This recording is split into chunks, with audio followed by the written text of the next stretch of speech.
Moi j'ai un peu de chance, j'ai changé mon horaire, donc maintenant vous allez tous réveiller après avoir fait votre sieste avec la table ronde précédente.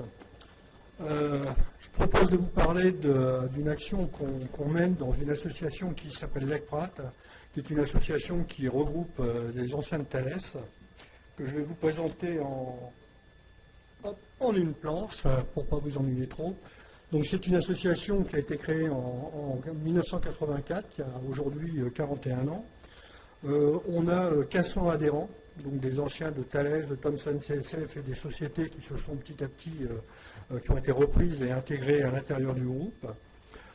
L'association se répartit entre une grosse masse de personnes sur la région parisienne et 6 délégations régionales dont les localisations sont citées.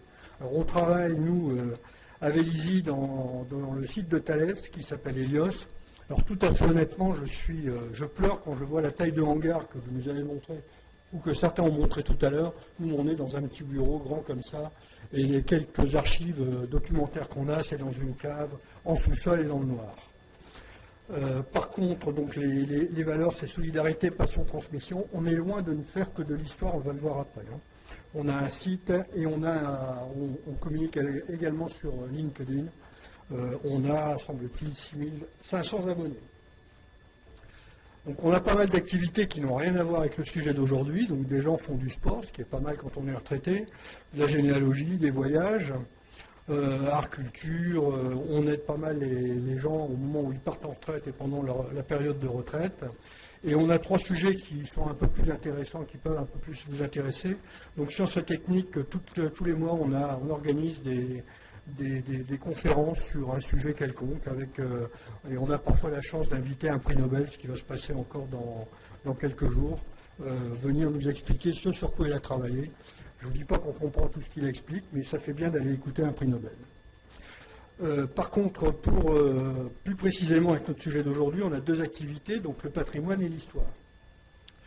Alors le groupe Thales, c'est un groupe qui a aujourd'hui à peu près 90 000 personnes, qui a travaillé et qui continue à travailler sur de multiples sujets qui touchent le spatial, qui touchent le naval, le terrestre, le militaire, l'aéronautique, le civil, etc. Donc il y a énormément d'activités. Depuis qu'on a commencé, donc qu'on a ouvert cette association, les retraités qui y participaient ont commencé à écrire un certain nombre de bouquins qui essayent de retracer. Alors, l'histoire du groupe, c'est celui qui s'appelle Un siècle d'électronique, qui est un bouquin qui doit faire cette épaisseur-là. Et ensuite, certains, selon leurs appétences, leurs connaissances, leur passé dans la société, ont écrit les souvenirs de leurs activités dans la société. Donc là, on a mis, par exemple, un bouquin sur l'optronique, un bouquin sur la guerre électronique, sur la recherche dans Thales, etc. On doit être arrivé aujourd'hui à un total de 70 documents qui sont très fins parfois et parfois beaucoup plus épais. Sur l'histoire du site de Brest, on a dû faire à peu près 7 documents expliquant ce qu'a fait Thales à Brest depuis les années 50, si mes souvenirs sont bons. Là-dessus, certains se sont dit qu'il fallait quand même se mettre au goût du jour, parce que dans Thales, on parle du digital, si vous écoutez de temps en temps les communications de Thales, hormis le digital et maintenant l'IA, point de vérité. Donc on s'est dit qu'on allait essayer de suivre un peu ce qui s'y disait, et on a dit, essayons de faire un musée virtuel. Alors pour faire le musée virtuel, on est parti quand même de pages qui représentent c'est une façon de visualiser qui est amenée par le groupe. C'est-à-dire que le groupe Thales, quand il communique, il utilise ce type de visualisation. Et le travail qu'on a fait en plus, on voit que ça nous a beaucoup rapproché du groupe par lui-même, parce que on l'a fait un peu pour nous au départ, ce musée virtuel. Mais on s'aperçoit que derrière, il y a un intérêt assez fort pour les jeunes qui arrivent dans la société. Il y a eu je disais tout à l'heure, 90 000 personnes qui travaillent dans Thales. Il y a à peu près 15 000 recrutements par an, quelque chose comme ça, avec les départs et les recrutements, je crois, c'est entre 10 et 15 000. alors en France ou à l'étranger, et ceux qui arrivent n'ont qu'une connaissance très très faible de ce que le groupe a pu faire dans le passé. Et le musée virtuel, quand on l'a présenté au groupe, a été jugé intéressant justement pour aider les jeunes ou les nouveaux embauchés, pas forcément jeunes, mais les nouveaux embauchés à se faire une idée de l'histoire du groupe. Alors, ce que je vais faire, c'est que je vais vous passer un film qui explique en 3 minutes le principe même du musée virtuel. Et ensuite, par un miracle extraordinaire, je pense qu'on va pouvoir y rentrer tout à l'heure. Donc si vous voulez voir un ou deux sujets plus particuliers, je pourrais vous montrer comment ça se passe. Mais on ne fera pas tout le musée quand même. Donc on met le film tout d'abord.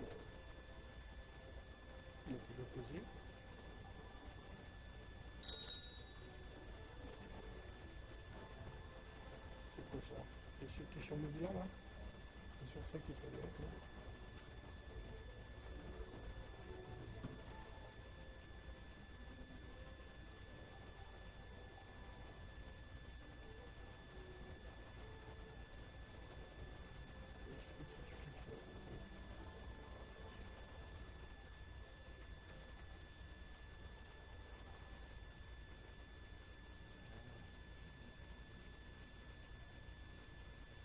Alors je passe le film parce que quelqu'un a réfléchi à la façon de présenter le musée. Donc, voilà.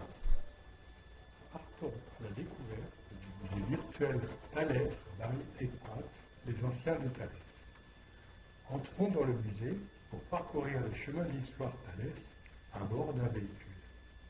Commençons par la route des bâtisseurs et découvrons l'histoire du groupe avec la création de CFTH Thomson en 1893 et de CSF en 1910. Découvrons les deux bâtisseurs de la CFTH, la compagnie française Thomson Houston, messieurs Edwin Houston et Elihu Thomson. Faisons connaissance avec Auguste de Teuf, président du conseil de la CFTH, mais aussi polytechnicien et poète. Puis de Benjamin Hotchkiss et d'Edward Brandt, qui ouvrirent le groupe au domaine de la défense. Faisons connaissance avec Alain Gomez, un président célèbre qui réalisa en 1982 la nationalisation du groupe et le dirigea jusqu'en 1996. Ouvrons les frontières de l'Hexagone avec Denis Rank, président de 2000 à 2009 et artisan de la stratégie multidomestique du groupe, puis du nouveau nom Thalès. Parcourons l'histoire du groupe à l'international avec les différentes acquisitions fondatrices au Royaume-Uni, en Allemagne, puis aux Pays-Bas. Rendons-nous sur la route des radars. Découvrons le premier radar réalisé pour le bateau Normandie après le naufrage du Titanic. Participons à la révolution des radars à antenne active, un atout majeur de l'avion Rafale. Accédons maintenant à la route de l'optronique avec le schéma historique du domaine. Voyons l'importance des armes guidées laser et des observations du champ de bataille de nuit. Faisons un petit tour dans la salle du poste radioportatif du fantassin Père 4G, puis un passage dans la bibliothèque du musée permettant l'accès aux ouvrages et preuves. Arrêtons-nous un instant avant de quitter le musée pour rédiger un commentaire sur le livre d'or, ce qui conclura cette visite. Merci pour votre attention. Bon, je vous propose, c'est un peu rapide, donc je ne sais pas si ça vous donne quelques idées, mais je vous propose de repasser maintenant sur le site lui-même. Alors, le site n'est pas ouvert au public. C'est un site qui n'est aujourd'hui accessible qu'à l'ECPRAT, aux membres de l'ECPRAT, bien évidemment, et également, alors quand je dis aux membres de l'ECPRAT et les alliés de l'association, et également aux actifs de Thalès. Donc là, c'est la même chose, on démarre.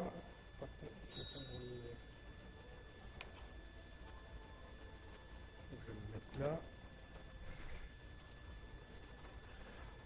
Donc là, vous voyez, le musée, il n'est pas fini, et d'ailleurs, je pense qu'un musée n'est jamais fini. Celui-là, c'est encore plus difficile, parce que tout le monde a toujours une idée pour rajouter un chemin, une description de matériel, un bout de film, etc. Mais on a essayé pour l'instant de travailler sur les plus grosses routes qui nous paraissaient intéressantes. Donc en dehors de celle des bâtisseurs qui a déjà été expliquée rapidement dans le film avec les principaux présidents qui ont fait le groupe, on voit des routes comme l'avionique, j'y reviendrai, c'est peut-être une route qui vous intéressera plus que les autres, les communications, de la guerre électronique, du radar, de l'optronique, de l'espace, la sécurité qui est devenue un point fort dans Thales avec le Gemalto qui a été intégré dans les années 2020, au début 2020, les systèmes d'armes, le naval, le sonar étant aussi du naval, et ensuite, comme on l'a dit, donc les différents sites, aussi bien en France qu'à l'international. Il y a eu un travail aussi important sur la partie composante. Toute l'électronique repose bien entendu sur des composants électroniques, hyperfréquences ou autres. Et dans le groupe, on a eu beaucoup et toujours des travaux de recherche importants pour développer ces composants. Donc il y a une présentation de la route des composants et une route de l'innovation. Alors ce qu'on peut faire, c'est passer sur la route de l'avionique rapidement, hein. Mais sauf si vous avez une route préférentielle, non. L'avionique vous va bien? Bon. Donc l'avionique, on met sur ces arbres, alors ceux-là sont des arbres couchés et pas verticaux, on a rentré les différentes sociétés qui ont été acquises et qui petit à petit ont créé le groupe. Donc ça a commencé par CSF dans les années 1957 qui faisait déjà des équipements pour avions, ça doit être des avions militaires je crois. Ensuite, Sadir Carpentier, la CFTH, etc. Thomson CSF en 1968, jusqu'à la construction de sextants avioniques en intégrant principalement Crouzet, Badin, la Sfena. Puis après, Sextant Avionique, qui était une société détenue avec l'aérospatiale, a été totalement intégrée dans Thales, et aujourd'hui est une des divisions de Thales, qui a intégré également un certain nombre d'autres activités, comme par exemple les activités d'IFE, en gros la télévision dans les avions aujourd'hui. Et la dernière acquisition sur la connectivité avec une société qui s'appelle Cobham. On essaye d'aller assez loin je vais le dire autrement, d'aller assez proche de nous dans le temps. C'est pas toujours très facile, en particulier dans le domaine de la défense, il y a des choses qui ne peuvent pas toujours se raconter, ce qui fait que parfois des chemins s'arrêtent un peu brutalement. Donc on explique ici comment l'avionique s'est créé, les domaines de l'avionique par exemple. Le mot avionique a été forgé pour désigner l'ensemble des équipements électroniques, au sens large du terme, embarqués sur un aéronef. Ils existaient avant lui-même, ils sont maintenant légion. Distinguons trois grands domaines d'avionique. D'une part, l'avionique de vol, celle qui nous intéresse ici. D'autre part, l'avionique de mission, généralement militaire, comme les radars de conduite de tir, l'optronique. Vous avez compris. Et ensuite, on parcourt ensuite la route en allant sur les différents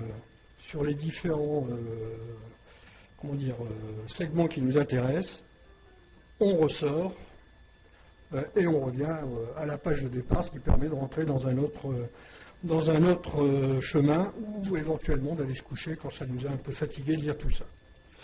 Voilà, donc je propose de m'arrêter là. Merci beaucoup. Merci beaucoup Patrick. Alors j'excuse d'avance Patrick qui a une contrainte horaire, donc il quittera la table ronde comme ça, c'est pas cavalier de sa part, c'est juste son emploi du temps. Voilà. Claude, à ton tour, je vais juste remettre la présentation.